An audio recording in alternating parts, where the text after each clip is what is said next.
आज मैं आपको एक ऐसी कहानी सुनाने वाला हूं जो शायद आपकी कहानी भी हो सकती है। राहुल साधारण सा लड़का, लेकिन दिल में एक बड़ा डर। स्कूल के दिनों में उसे एक बार मंच पर बुलाया गया।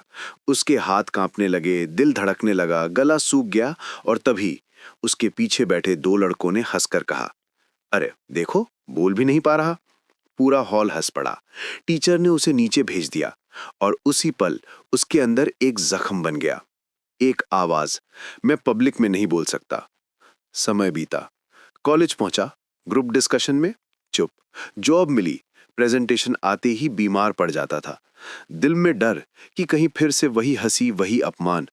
फिर एक दिन ऑफिस में बड़ी मीटिंग थी। राहुल से कहा गया, तुम प्रस्तुति दोगे। वो कांप गया। उस रात वो अकेले कमरे में बैठा, आंखों में आंसू लेकर बोला, क्या मैं जिंदगी भर इसी डर से जीऊंगा? इसी निराशा में उसकी नजर एक बुक पर पड़ी, how to develop self confidence and influence people by public speaking, Dale Carnegie. उसने किताब उठाई, पन्ना खुला और पहली लाइन ने उसकी जिंदगी बदल दी। The only way to overcome fear is to face it with knowledge and preparation. आज जो आप ये वीडियो देख रहे हैं, ये सिर्फ एक समरी नहीं है। ये राहुल की यात्रा है, फियर से फ्रीडम तक की। और हो सकता है ये आपकी भी यात्रा बन जाए। पार्ट 1, डर की जड़ समझना। कार्नेगी कहते हैं, fear is not a weakness, fear means you are human. लेकिन पब्लिक स्पीकिंग का डर इतना बड़ा क्यों लगता है? एक, लोग क्या सोचेंगे। हम मान लेते हैं कि ऑडियंस हमें जज करेगी, लेकिन सच क्या है? ऑडियंस खुद अपनी लाइफ की टेंशन में रहती है। वो आपकी गलतियां नहीं पकड़ते, आपकी बातें सुनते हैं। दो, गलती करने का डर। हम सोचते हैं कि अगर गलती हुई तो मजाक बन जाएगा। कार्नेगी कहते हैं, लोग परफेक्शन नहीं, इंसानियत पसंद करते हैं। तीन, सेल्फ डाउट। राहुल की तरह हमें लगता है, मैं अच्छा नहीं बोल सकता। ये झूठ है। बोलने की स्किल जन्मजात नहीं होती, सीखने वाली स्किल है। Story connect. राहुल हमेशा याद करता था, हंसते हुए बच्चे, वो आवाज, अरे देखो, बोल नहीं पा रहा। उसके अंदर का बच्चा घायल था, लेकिन किताब ने उसे बताया कि तुम्हारा वो घायल बच्चा आज भी डर रहा है, लेकिन तुम अब बड़े हो चुके हो। ये लाइन पढ़कर राहुल लंबे समय बाद मुस्कुराया। पार्ट 2, तैयारी कॉन्फिडेंस का असली ईंधन। कार्नेगी कहते हैं, confidence is equal to knowledge into preparation. एक, अपने टॉपिक को खून में मिला दो। रटने से कभी कॉन्फिडेंस नहीं आता। आपको विषय को इतना समझना चाहिए कि बिना नोट्स के भी बोल सको। दो, स्पीच को स्टोरी में बदला जाए। ऑडियंस लॉजिक नहीं, कहानी याद रखती है। उदाहरण, यदि टॉपिक है लीडरशिप तो शुरू करो, मेरे साथ एक घटना हुई। लोग तुरंत जुड़ जाते हैं। तीन, ओपनिंग और क्लोजिंग स्ट्रांग रखें। बीच की बातें भूल भी जाओ तो ऑडियंस नोटिस नहीं करेगी, लेकिन ओपनिंग और क्लोजिंग याद रहनी चाहिए। चार, 3 पॉइंट फॉर्मूला। कार्नेगी का रूल, एक स्पीच में सिर्फ 3 मेजर पॉइंट्स। अधिक पॉइंट्स इज इक्वल टू ज्यादा कंफ्यूजन। Story connect. पहली बार राहुल ने तैयारी की, आईने के सामने खड़े होकर बोला, हेलो एवरीवन। उसकी आवाज हिली, लेकिन वो रुका नहीं। पहली बार उसे लगा कि वो कर सकता है। उसने खुद से कहा, आज मैं टूटा नहीं, आज मैं उठा हूं। पार्ट 3, परफेक्ट ओपनिंग, 30 सेकंड की लड़ाई। कार्नेगी कहते हैं, पहले 30 सेकंड में ऑडियंस तय करती है कि वो आपको सुनेगी या नहीं। तो एक, स्ट्रॉन्ग ओपनिंग के तरीके। एक, कहानी से शुरू करो। दो, सवाल पूछो। तीन, चौंका देने वाला फैक्ट। चार, पर्सनल कन्फेशन। उदाहरण, दोस्तों 10 साल पहले मैं इस माइक से डरता था। आज आपको बताने आया हूं कि मैंने कैसे इस डर को हराया। इमोशनल ओपनिंग बराबर crowd connected. Story connect. Office presentation में राहुल ने कहा, पहले मैं इस कमरे में खड़े होने से डरता था। सारे लोग मुस्कुराए। डर नहीं, सपोर्ट में उसने पहली जीत पाई।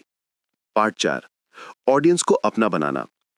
कार्नेगी का principle, if you want to influence, talk about their needs, not yours.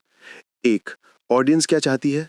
समाधान, अनुभव, भावना, सरल बात, स्पष्ट मैसेज। दो, ऑडियंस से बात, ऑडियंस पर बात नहीं। आपकी स्पीच ऑडियंस के दिल से निकले, ना कि आपके दिमाग से। तीन, एग्जाम्पल्स एंड विजुअल वर्ड्स। लोग कहानियां, चित्र, उदाहरण सुनते हैं, ड्राई फैक्ट्स नहीं। चार, वॉइस मॉड्यूलेशन। कहीं ऊंचा, कहीं धीमा, कहीं पॉज, कहीं emphasis. Story connect. Rahul audience की समस्याओं पर आया। आप में से कितने लोग हैं जिन्हें बोलने से डर लगता है? 10 लोगों ने हाथ उठा दिए। वो मुस्कुराया। तो आज मेरे और आपके बीच कोई फर्क नहीं है। ऑडियंस उससे जुड़ गई। पार्ट 5। बॉडी लैंग्वेज की जादुई ताकत। कार्नेगी कहते हैं, people don't listen to your words, they listen to your energy.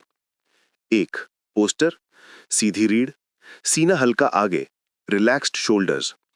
2 आंखों का कांटेक्ट, ऑडियंस को लगता है ये मुझसे बात कर रहा है। 3 हाथों की movements, open gestures is equal to trust, close gestures is equal to fear. 4 मुस्कुराहट, सच्ची मुस्कान आइस ब्रेकर है। Story connect. पहली बार राहुल ने हाथ फैलाकर कहा, हम सब इस डर से बाहर आ सकते हैं। उसका जेस्चर पावरफुल था। ऑडियंस ने सिर हिलाकर हामी भरी। उस पल उसने इन्फ्लुएंस महसूस किया। पार्ट 6। नर्वसनेस खत्म करने की गोल्डन टेक्निक। कार्नेगी की सबसे फेमस टेक्निक है एक्ट एज इफ। ऐसा बर्ताव करो जैसे तुम पहले से कॉन्फिडेंट हो। ऐसे खड़े हो जैसे लीडर, ऐसे बोलो जैसे एक्सपर्ट, और ऐसे चलो जैसे विनर। माइंड इसे रियल मान लेता है। Story connect. राहुल ने स्टेज से पहले खुद से कहा, मैं डर नहीं रहा, मैं एक्साइटेड हूं। वो नर्वस नहीं, पावरफुल महसूस कर रहा था। पार्ट 7। स्टोरी से इन्फ्लुएंस बनाना। कार्नेगी कहते हैं, human mind is a story machine. क्यों काम करती हैं? इमोशन जगाती हैं, मैसेज याद रखाती हैं, कनेक्शन बनाती हैं। Strong story structure, background, conflict, emotion, turning point, message. Story connect. Rahul ने अपनी उस रात की कहानी सुनाई जिस रात वो टूटा था और किताब ने उसे उठाया। पार्ट 8। 30 दिन में ट्रांसफॉर्मेशन। कार्नेगी का 30 डे प्लान।